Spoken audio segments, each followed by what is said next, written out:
मार्फत की दुनिया के मुअज़्ज़ज़ दोस्तों, मैं हूँ सईदा शहजादी और आप तमाम देखने और सुनने वालों को अस्सलाम वालेकुम। नाज़रीन गिरामी, डॉक्टर आमर लियाकत ने अहले तशी के खिलाफ इतनी गलीज़ जुबान इस्तेमाल की है कि पूरी शिया कौम में इस वक्त गमो गुस्सा पाया जा रहा है।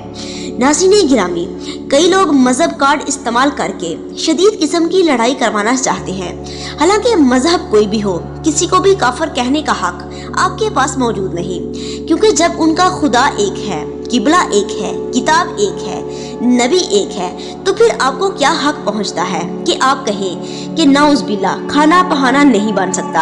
हालांकि पूरे कुरान मजीद में इस लफ्ज की सराहत मौजूद है और कुरान मजीद में खुद अल्लाह ने लफ्ज शिया इस्तेमाल किया और फरमाया कि हजरत इब्राहिम हजरत नूह अलैहिस्सलाम के शियों में से एक शिया थे। शिया कहते ही उसे है जो किसी के पीछे चले, और मैं कहती हूँ कि वाक़या करबला के बाद सुन्नी, वहाबी, देवबंदी कोई भी फिरका नहीं है। वाक़या करबला के बाद सिर्फ दो ही फिरके हैं, एक हुसैनी फिरका और एक यजीदी फिरका। और हुकूमत पाकिस्तान को चाहिए कि फौरन आमर लियाकत को गिरफ्तार करें ताकि आइंदा किसी को भी किसी के मजहब के खिलाफ बात करने की इजाज़त ना हो।